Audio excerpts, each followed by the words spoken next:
What's up, guys? Doc Danny here with the Doc and Jock podcast, and I want to talk to you about a product I've been using recently to help with my running, and that is the Shoe Cue. The Shoe Cue is an insole you put in your shoes, and it has a heel cup that has these little raised up nubs on it, so you'll know if you're landing on your heel or your midfoot or your forefoot. I've been using this successfully with my own patients to help clean up some running-related issues for the past few months, and myself as well, and I really like it. It's really a simple solution to a problem.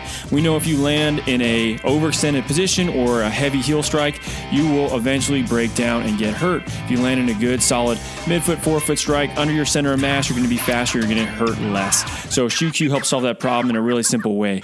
So guys, you can get a set of these and save a little bit of money at the same time if you go and use the discount code JOCK10, save 10% on a Shoe Cue, and go ahead and start working on improving your running mechanics. Your body will thank you.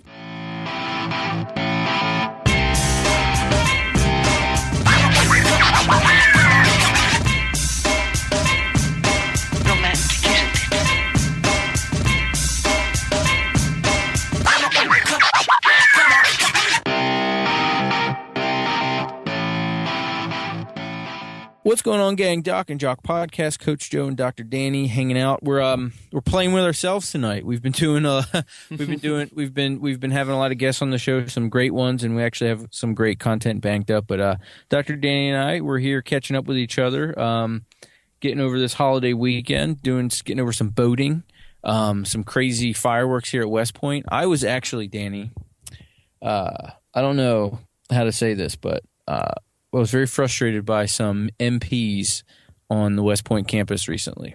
We were at Trophy Point for the fireworks on the 4th of July, and there's a walkway. There must have been 1,000 people out there. And this MP, I'm walking down this walkway, and mind you, there's hundreds of people on either side, and it's a regular walkway. He's in my ear walking behind me, screaming, "You can't be in the walkway," as I'm walking off the walkway. And he wouldn't stop. And I guess my question is, I have a lot of respect for the police. How the hell do you handle that respectfully? Do you just let this jackass shout in your ear, or what would you do in that situation, man? Pain in my ass. I think that's when you pull your phone out and you record it and start yelling about police harassment. That'd go viral. I don't know, man. If that was me, shoot, I don't know. It depends on whether I was still in the military or not, because if I was still in the Army, it would have been a different response than if I was not. Well, you'd have pulled rank on them. You'd have been like, "Hey, I would have pulled rank on them, but I sure as hell would have had a different response in terms of and how I would have taken that. It just depends on the setting, But hey, man, that's that guy's little piece of the world, and he's working on 4th of July, so he's probably already not happy, So. What are you going to do? Just let him take some aggression out on you and realize he probably hates his life. Well, that's what I had to do. I had I don't like making light of anything, but I don't want this. But it was we were on a walkway. We were moving through. We were just trying to get through. We were looking for some friends, and the whole time he's trying to clear the walkway to make sure spectators weren't standing there, and we weren't standing there. But he literally for maybe 200 feet was in my ear, and I had my kids, I had the wife, and it was It was a pain in the ass. He but followed you for 200 feet. Yeah, no, it wasn't like a passing. Hey, bro, get off of it. I entered the walkway, was walking down, and this guy, literally, Danny, I was counting. I had my hand each time he said it, and I got to like 7 times. This guy shouted in my ear, and he followed me through the whole time. It was really it was a pain in the butt, but respectfully, we didn't cause a scene. We had the kids there. People had hot dogs in their hand, and it was a pretty good show, man. West Point, I have to say, is a pretty special place. It's neat, but it's really a lot like Pleasantville. It's like Mayberry, dude. It's like the problems that are on this campus, people create by just kind of talking shit and kind of being whatever. And I guess like that, I guess this guy hasn't seen any action in a while because not much goes on. But yeah, I doubt he's arresting a whole lot of people in West Point, but the military bases do fireworks right, dude. They don't. Oh yeah, they don't sure. play around with it. I mean, there's some of my favorite memories growing up, because I predominantly grew up on military bases, was 4th of July fireworks festivals, where, man, we'd be out there with like thousands of other, people. Tons of people come on base for the fireworks, and we'd have the little neon ropes you could swing around, and you could put them around your neck and your head and stuff. And when we were really small, it was like one of the few times we had to stay up super late and just be like crazy, late at night. But it was great, man. And it's one of those things, you watch fireworks as a little kid, and it's just so damn impressive. No, I was watching my kids go nuts over them because they're just getting old enough where it's cool. But here, and it's funny you say that about the bases. I was thinking in the middle of the show, I was like, every American should probably come to West Point on the 4th of July once in their life. Yeah. It was awesome. It was a badass concert. The cadets all had these neat little bracelets where they would put their hands up and it would switch red, white, and blue. They had this cool thing going on. And then I'll tell you, the finale of the fireworks show here was unbelievable. It was like literally 3 minutes of just gold fireworks. Yeah. And it was just gold. That's it was awesome. It was badass. It was cool. It looked like it was neat. And then as we were walking out, all the cadets were parading by us and they were screaming "Navy sucks." So that was cool too. So except that they beat them in football every year and have for the last decade. I mean, right. I don't know. If I guess in reference to maybe some other things, but football, they definitely have not held their end up very well. Well, I think the prep school beats the. I think the West Point prep school's football team beats the Navy's prep school football team every year. I don't know the streak here, but there's a neat little prep school got going down. But yeah, man, it was a really cool weekend. It was neat. I think shout out to the military bases, especially here at West Point, who do it right on 4th of July. It was a fun, patriotic weekend. I think every now and then it's cool to realize that we live in a pretty cool country and probably the best one, and we should sit back every now and then and just be thankful for that. Oh, for sure. There's no doubt. But, I mean, we had some little fireworks experience down in Pensacola. We were down there over the 4th of July weekend, and my brother-in-law and I drive to Lillian, Alabama, which you've probably never heard of. I don't know why you will, or you would have. But Lillian, Alabama, in the middle of nowhere, we go to this crazy fireworks place. It's like connected to a gas station, which sounded really dangerous. I was thinking, I don't know if there could be two more dangerous businesses to be connected, but they were. And we walk in, and it was the most backcountry group of people I've ever seen in my life. And it was a total experience. My son was with me. It was great. It was like I would have hung out there for an hour. What was it like? Super Ted's Firework Emporium? I mean, one of those places? I can't remember the name of it. It was something like that. And they just had stuff like the craziest fireworks lining the walls. So we get like $100 worth of fireworks, right? And head back, and we're shooting them off that night. And our kids thought they were awesome, but they were just little like bottle rockets and Roman candles and like little stuff. But they think it's great. And my brother-in-law damn near lit himself on fire. He, I mean, sometimes they don't go off, like especially the bottle rockets. You put them in the sand too much, and then they don't actually like fly up into the air. And then it's just sitting there as the fuse is kind of like getting closer, and then it explodes. Yeah, then you're torn. What do you do? That happened to him, and he ran away like it was a grenade. So that is how people lose hands. Didn't the New York Giant recently have a firework bust in his hand? Jason Pierre-Paul, he lost a couple fingers. But that's like that's the fun part about fireworks. It's the inherent. You don't know if you're gonna lose a finger or not. Oh, sure. That's exactly right. If it wasn't interesting for that, stuff. It wouldn't be as much fun. Well, speaking, guys, on losing things, recently on a Friday short, we glossed over a topic, gang, about training efficiently or training with a goal in mind on a tight schedule. But I thought it was a really cool topic, and I thought it was one that Dr. Danny and I could elaborate on, us both being gents who still value looking decent naked, actively engaging our wives, and you still like to do some stuff. You still like to get competitive. You still like to be able to play ultimate frisbee or run around or do an Oli meet and not make a fool of yourself. So I see the need for this, and I thought it would be a cool topic, Danny, for us to kind of elaborate on. Absolutely, and I think you did a good job of touching on this, but it's also something that I've gotten so many questions from people in regards to this one topic that it's definitely worth us spending a little bit more time to elaborate on it. And it's a common problem, right? So this is what happens. In fact, I had a guy that came in today, and he's a professor at Georgia Tech, and he tells me, he's like, man, believe it or not, I used to be in awesome shape until I had kids. And I go, well, I believe that 100% because I totally see how that happens. He's got 2 kids, and he's got a pretty big research job. He's a busy guy. So at this point, he's trying to get back into it, and he's a little banged up. He came to see me, and so we had this conversation. It's very similar to kind of what you and I talked about. So I told him, and I said, okay, well, what are your goals? Right. First of all, what do you want to get out of a training plan? And really, it helps me decide where I'm going to send him to get some programming done because that's not really my lane. There's smarter people than me when it comes to that, and I'd rather send him on to somebody that really specializes in that. So, and he told me, he said, hey, my goals are I want to not be in pain, I want to move well, and I want to look good in a bathing suit. And I think those are really like pretty common goals for most people across the board, men and women. So if those are your goals, then those are your goals, and those you can structure training around that. Now, let's say your goals are you want to compete in, masters level Olympic weightlifting, and you want to be competitive like Joe was. Well, your goals are a little different, and so we talk about what your goals are and specificity of those as well, right?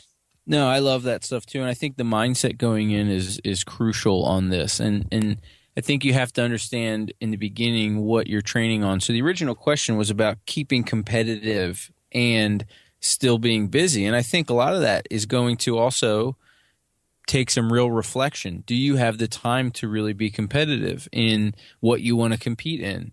I think right now the jury's out. You are not going to be a regional qualifier, most likely, unless you're not going to be a regional qualifier training 3 days a week, being a researcher at Georgia Tech with 3 kids. It's just, I think it's just, that's past. So it takes probably a realistic goal to manage that situation. So, you probably can. I'm someone who, case in point, I think if you do have a busy schedule, and I think if you do want to be competitive, you probably need to look at what you're talented at, and you need to go at it for a little bit. I mean, as I started having more kids, case in point, I couldn't hang with the CrossFit animal anymore competitively. I was getting banged up, couldn't commit the time to recovery, and I just couldn't, honestly, it came down to not really having the resiliency to stick with the sport anymore and train that hard. So I looked at the reasons I was a good CrossFitter, and I liked moving the barbell. I had some athleticism, and Olympic weightlifting was something I was really strong at. In most CrossFit situations, I was one of the better Olympic weightlifters in the gym. So I said, hey, I'll give weightlifting a go. So I really looked at what I was decent at, and I went specifically at that for a while. And I think that's really important. So I would say if you're on a tight schedule, I think you probably need to be realistic on the sport you want to compete in. You need to be realistic about the days you can train, and you need to be really realistic about the recovery process in between the workouts.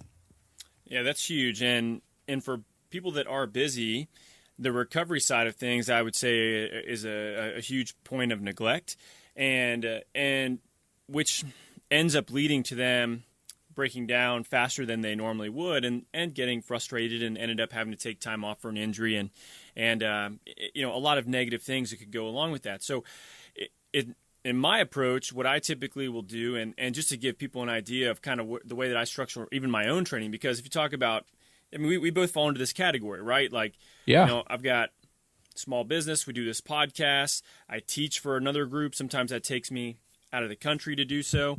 I've got 2 kids, I like my wife, we have friends and family that we like to see, so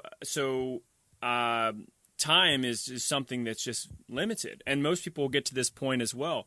So, for me, my goal is I try to get 4 training sessions in a week and 1 strictly kind of movement practice mobility day. So, and I try to lump that in the middle of those 2 sessions if possible. So, and my goals, are different, right? My goals are not, I'm not trying to be competitive. I just want to be able to kind of do whatever it is that I want to do without having to train specifically for it. If I want to go run a 10K and do all right, then I want to be able to do that. If I want to, snatch my body weight, I know that I could do that. And it's something that now maybe if I wanted to get up to snatching a lot more than that, I would have to be very more specific and train specifically for Olympic lifting. But at this point, I like to expose myself to a lot of different movement patterns and a lot of different disciplines for the sake of practicing and not being bored. And that's a big thing for me, is I have to be kind of motivated to want to kind of train and do a lot of different things. So for me, it's 4 training sessions and 1 movement mobility practice day, and that will be a lot of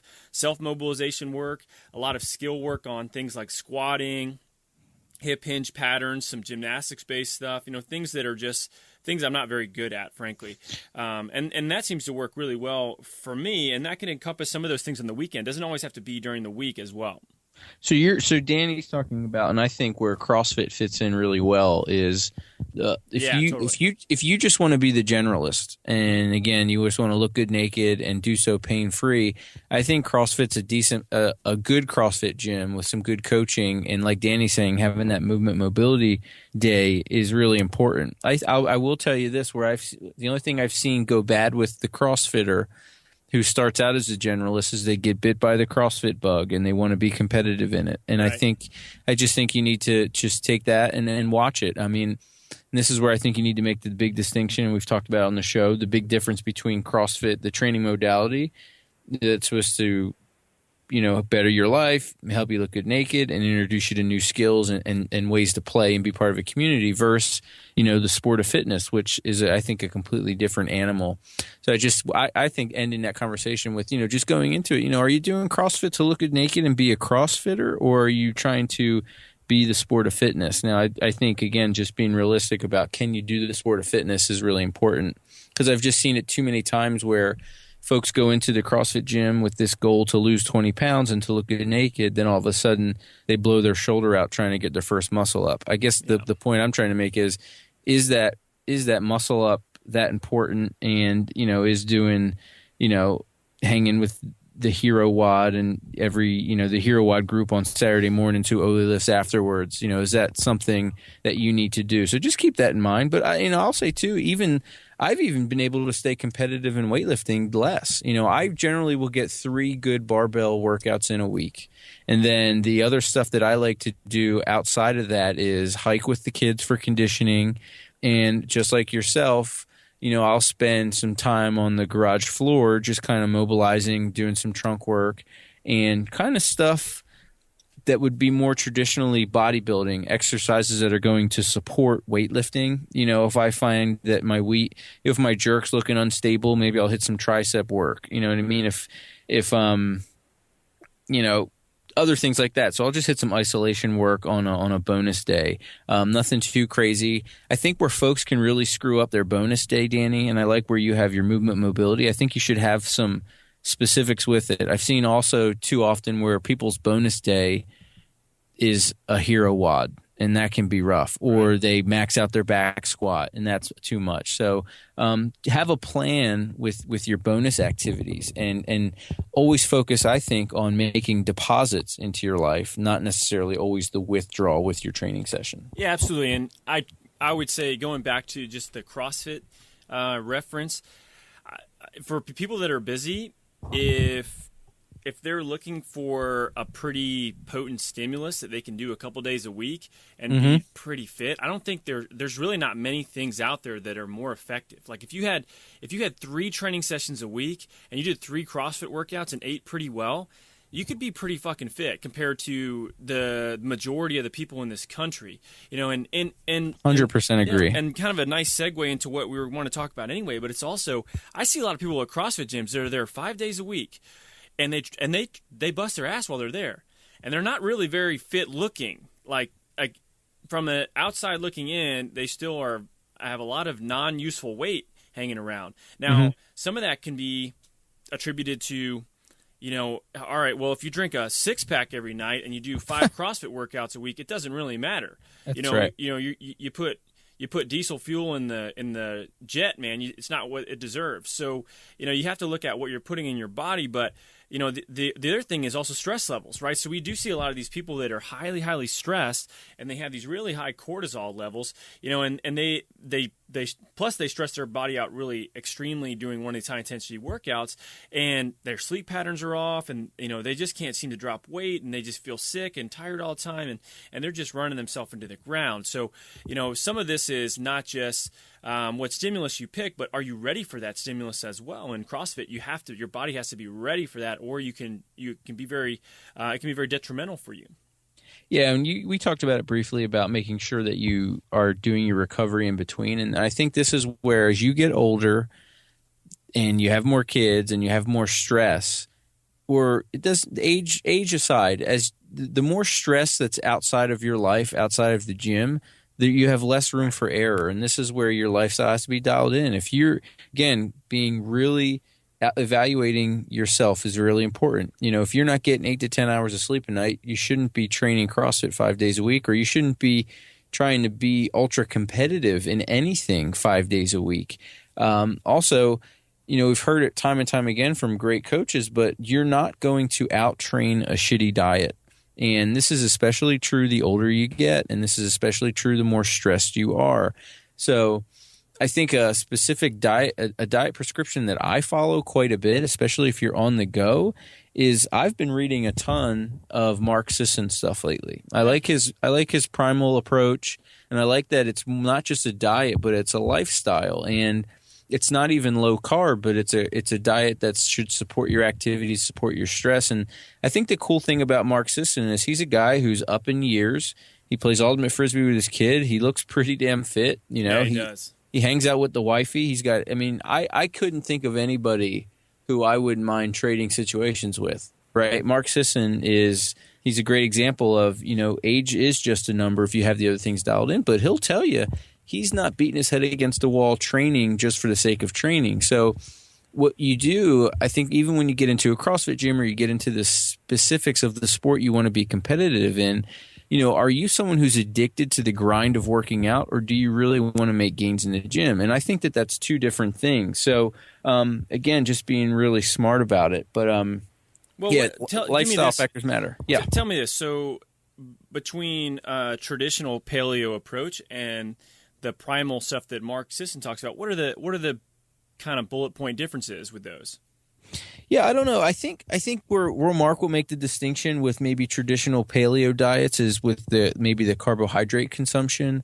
I don't think that he necessarily goes low carb, but you want to have he does a neat job of really laying out where you should get your carbohydrates. But yeah, Mark Sisson is definitely someone who the paleo stuff is a big deal, but where his stuff is cool is it's more of that whole lifestyle where rather than just eating lean meats and veggies, nuts, seeds, and earning your carbs, he discusses the other parts about, you need to sprint occasionally. You should pick up heavy things. Yeah, seems that. He goes into some of those 10 primal laws, and he'll tell you a lot of his stuff. You could get most of it on 2 pages, and you go to Mark's Daily Apple, and it's not overly complicated. But his is more of the lifestyle approach too, where he goes into a little bit more detail about the kind of training you should do. And what he says, if you're somebody who's training on a schedule, and where I think his stuff is really cool, you should vary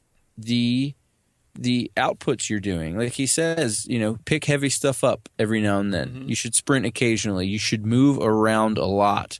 So this might also be something, if you're somebody who sits at a desk all day, you're driving in your car a lot, you need to find ways to just move around more. And in general, I think that'll help your conditioning level. I think, what did Kelly say? 2 hours of sitting is what we should shoot for a day. Yeah, they say ideally less than 6, but they want to think closer to 2. And I mean, that is, I think for a lot of people, that seems like a very challenging thing to be able to do. Even if you have a standing desk, plenty of people have that in their commute. In a big city like Atlanta, I know people that have a 1 hour each direction commute. Boom, they're at 2 hours right there. Nothing they could do about it. I see a ton of people going into the city, and it's crazy, and they'll do it. There's some people who a lot of people come into Manhattan from Connecticut. You know what I mean? And that's crazy talk. So you have to find a way to limit some of that stuff. But I would say anyone who wants to dial in the lifestyle side of things to check out some of Mark's stuff, and his 10 primal laws are pretty spot on. And I think if you can dial that stuff in, and get it into a consistent level, then it could be time to add on some specificity into your training to maybe attack some type of a competitive goal. But I think bringing up the lifestyle stuff is really important, Danny. I think it's just something that, again, folks just want to go into the gym and tear the walls down, but you have to understand that stress is on top of all your other stress, and eventually you're just going to kind of crash and burn on it. So, for me, I could say with certainty that towards the end at 808, I really think that if I would have went to a 4-day-a-week training schedule as opposed to 5, especially once we had the third kid, I think things would have been a little happier, and I think things probably would have been better. I might have performed better, even competitively. Yeah, well, for sure. I mean, you kind of have to find that balance, and I think the other thing with the diet that you talk about is more often than not, and I'm in particular kind of thinking about a patient I saw today who I recommended he go on do a Whole30 month, and just based on what his goals were, and we have him kind of setting up a private Facebook page where he's going to take a picture of everything as a food log, and use that as tracking his month, right? And for him, this is why we picked it, because I think he fits into what a lot of people have issues with, and he's in sales. He sells shoes for Mizuno. He's a running shoe rep, but that requires a lot of travel to a lot of these different running stores in and around the Atlanta area for different run nights and showing products and meetings, and so he's driving all the time. And his challenge is he's out so much. A lot of times he may be eating out for lunch, breakfast, lunch, and dinner some days, right? So, and for us, what we decided was, to help him make better food choices, a lot of it comes down to prep and in my opinion, having an 80-20 principle that goes along with that once you've established that first month to see what your sensitivities might be. So for him, what we decided was, all right, well, let's try and do this. It's something you can fit in your diet. Like, these are the things you can eat. These are the things you can't. There's no quantity of how much you can or can't eat. Eat whatever or as much as you want, as long as it falls within this. And then also, Atlanta has a lot of options for pre-made meals here now. There's actually a lot of companies that make pre-made paleo meals, and they're really good. And they're not super expensive. It's not really probably any more than what he would spend on lunch or dinner. He's already going to be doing it anyway. So he's going to actually look into getting some of those for when he's on the road, so that he doesn't have to say like, oh man, I'm not going to make it home. All right, I'm going to go grab Wendy's or whatever. He's just going to have his meal with him and eat that. And it takes a lot of the stress out of it because you already planned it out. So I think that's a huge thing for people that are busy. It's do you have good options, accessible? If not, you're going to make bad food decisions, period. Yeah, and I think even there was a cool post, I want to say John Wellborn posted this a long time ago, and it was like, you're an adult, pack a lunch. I know people who don't cross the street without packing a lunch. And I think that's really important. And I would say the other thing is, I've had some success with eating kind of ketogenically. And, when I look at Mark Sisson's approach or the paleo approach, I think where people screw that approach up when they get into it, or any low-carb diet for that matter, when they get into it, they take away the carbs without replacing it with the good fats. Yep. And one of the big reasons I like eating primally or paleo or clean or whatever label you want to put on it, but ketogenically is where I always shoot for. You don't have to eat as much. You don't get the cravings. And if you're fueled on carbohydrates and you're running on carbs, you do find the tendency that you do get hunger pains every 2 hours or so, and you're chasing those down. But if you can get into a real ketogenic sweet spot, I mean, honestly, I don't eat much. I wake up in the morning, I have my coffee with a little bit of butter and MCT oil in it, or coconut oil. Maybe I'll put in like a little half a scoop of just some whey, just a basic whey protein, but I'm good to go on that until after I train, whenever I train. And I won't eat again until after after the training session. And sometimes that training session is at 10, sometimes it's at 12. Today I didn't train till 3 o'clock, but I didn't eat in between and I never really got hungry.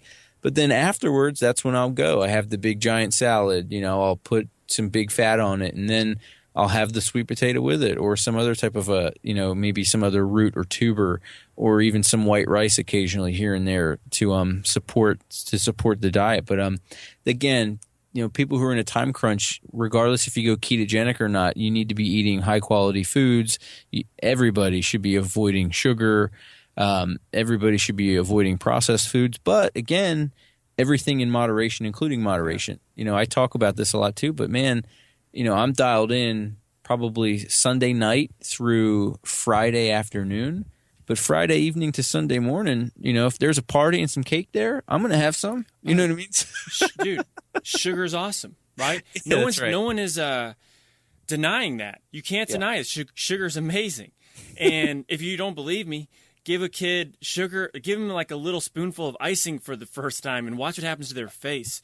It's incredible. And the addiction begins at that stage. But I mean, yeah, it was 4th of July. We had apple pie. Who's not going to eat apple pie on the 4th of July? But we don't eat apple pie every night. And you kind of allude to kind of more of an intermittent fasting approach as well. And this is actually something that I kind of just been doing this for years, because I start my patient schedule at 6 in the morning. And before I did that, I would have PT in the military at 6 in the morning, roughly. And I don't really like to eat much before I go and train. I would just drink a cup of coffee, and then I wouldn't be hungry afterward in most cases, because I'd roll right into my sick call hours and patient hours. And then by next thing I knew, it was lunchtime. And come to find out, that's called a intermittent fasting, 16-8 block. And I did that for years and years, and I actually responded really well to that. I feel really good in the mornings, and it's also, it's something that for me, I can stack my food into that 8-hour window, and you can get away with a little bit less of a strict diet, because your body becomes more efficient at actually using your own internal energy sources whenever you're in that fasted state. So that may be something to look at too. If you're busy and your schedule is early, it seems to be a pretty good option for people to do that.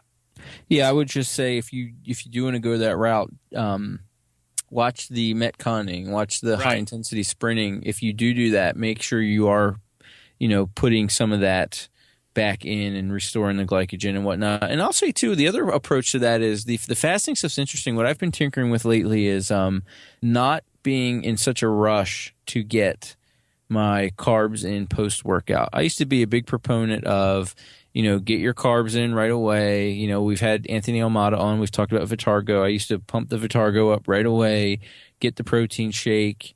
But lately, I've been tinkering with, the research is, and Mark Sisson, again, the guy I've been listening to a lot lately, has been talking a lot about how when you ingest that carbohydrate very quickly post-workout, it's going to blunt the body's natural response with things like testosterone and human growth hormone and the body's natural tendency to repair itself, because it's going to want the carbohydrate to do that. So I would also suggest too, if you are on someone like myself, if you're on that 3-day-a-week training schedule and you might not have to train the next day, or you might not have to hit it hard the next day, or you have a day in between your training, tinker with trying not to rush so quickly into getting that post-workout nutrition and let the body do its thing. It's something that I've been tinkering with. It's something that it seems to be working in terms of I feel decent. I haven't done any blood paneling to see if T levels and stuff like that are up, but it's some interesting stuff to look into. So check that out.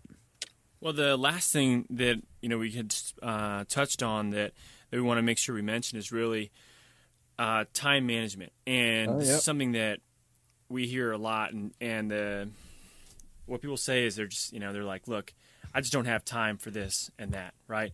And do you? Look, hey, I think Joe and I are both pretty busy people, and we still make time for training. Maybe we're not training as much as we did when we were in Hawaii, and I had an hour and a half a day to train, and Joe was at a gym with no kids at a certain point, or maybe just one at that point, and it was a little easier because they were young. You could put them in one place and they wouldn't move, and like something like that. Had a lot of aunties at the CrossFit. Yeah, that helped a ton, right? So like way more accessibility and time to do that, and yet we still prioritize the time to do those things because it helps us with everything else in terms of how we feel and productivity and relationships with our family. We just feel better when we do that. So I think the question that I typically would pose to people is, do you really have a limited schedule, or do you have a time management problem?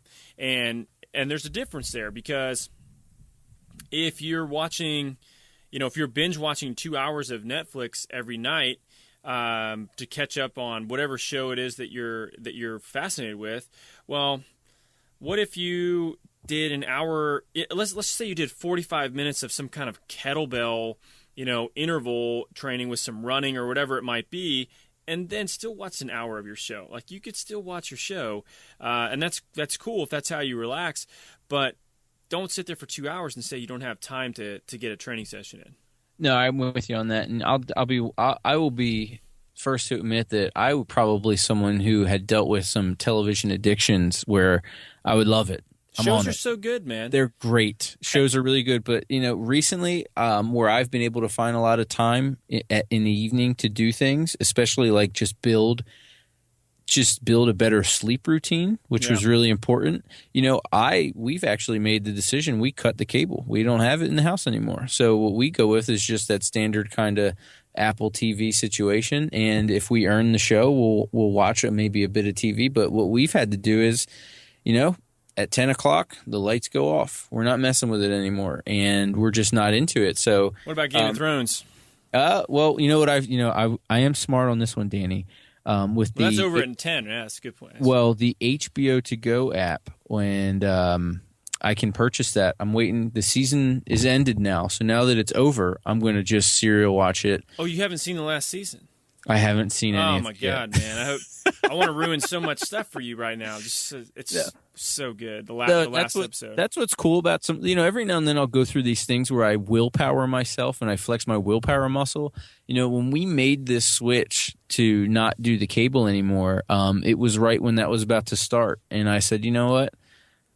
Fuck it. I'm going to see if I can do this, and we did. And you know what? Honestly, I actually feel decent. We're not watching as much television at the end of the night, and I think it's for the better. I think we could all probably do a little bit less binging on the tube and eating a little less sugar, getting a little bit more sleep, and just being a little bit more thoughtful about what we're doing. And you could probably hit a little bit more of your goals. I think when we talked with Jared Moon, where it was like, if 20 extra minutes a day or whatnot is keeping you from making your goals, maybe you need to assess your goals. But honestly, man, if you're in a situation where you can't, turn the TV off to maybe get an extra yoga session in, or you can't turn the TV off at night to dial in your sleep routine, then maybe you really don't want to be that competitive in what you think you want to be competitive in. And honestly, I think that's fair too. You know what I mean? If that's what you want to do, go for it and enjoy yourself. But I don't think it's fair to say I don't have time to accomplish this if you're spending 3 hours a night on your butt eating Cheetos and watching television, right? Sure. No, I mean that's totally fair. And so something to think about. So, kind of in summary, figure out what your goals are, have some specificity with what those are, because, like Joe and I are perfect examples. We have completely different goals, and we have different training styles right now, and there's nothing right or wrong about either one, because they're specific to what our goals at this time are. So figure out what those are first, and then you can decide what type of training you're looking to follow after that. Make sure you understand if you have a time management problem, or you have a problem with an actual limited schedule, and if so, then maybe there's certain things you need to try to take off your plate if you can, and if not, then you have to do the best you can during this period of time where you're just grinding it out and you're super, super busy. A good diet fixes a lot of stuff. A good diet can augment a limited training schedule quite a bit. You could make the case that if you ate a Whole 30 approach, every day for a year and barely trained, you'd still look pretty damn good. You'd still look better than a lot of people. 100%. And it's because you're not putting crappy food in your body, and your body's going to it's going to look lean. It's amazing to me. I remember when we did a Whole30 when we moved out to Hawaii, and my mom thought I had an eating disorder because I lost so much weight. I wasn't like heavy to begin with. I think I weighed maybe 185, and I was touching in the upper 160s by the time we were done with that month. And I think this is what you're talking about. I was still doing a lot of high intensity Metcon kind of stuff at CrossFit gym, and eating 100% strict, and my face thinned out, and I mean, my mom would call me and she would just like subtly ask me about what I had eaten that day. She'd be like, "Are you cool, okay? Yeah, how's Hawaii? What'd you have for breakfast?" And I'm like, "Mom, are you eating?" I eat food. I eat a lot of food, and she like guilted me into not doing that anymore. So but the diet makes a huge difference. So that's kind of the big things to keep in mind, and make sure you understand the mixture of those, and look, if we can do it, everybody can do it. Joe is the second strongest man over 35, younger than 40, that weighs 85 kilos in Olympic weightlifting in the whole nation, and he trains 3 days a week. That's right. I mean, and again, and I'll just tie it up by, just be realistic, be strict where you need to be strict. But man, too, the other part is there needs to be a point where even with the weightlifting stuff that I like to do, I'm not earning my livelihood with it, right? So it shouldn't affect my livelihood. So we get into this habit where this thing that's supposed to make a deposit and makes your life better ends up becoming this stressful thing that detracts from it. So just be realistic, guys, and make some deposits. And be realistic and enjoy the process. Find something you enjoy, whether that's competitive ultimate frisbee or competitive eating. It doesn't matter to me, but have some fun with it. Be around people you like, and use your brain. You have one, so. Perfect. Well, cool. All right, guys. Well, I think we did a good job of dialing in our busy schedules and what to do, and proving that if you have a body, you're an athlete. Right. Thanks, guys. Take it easy.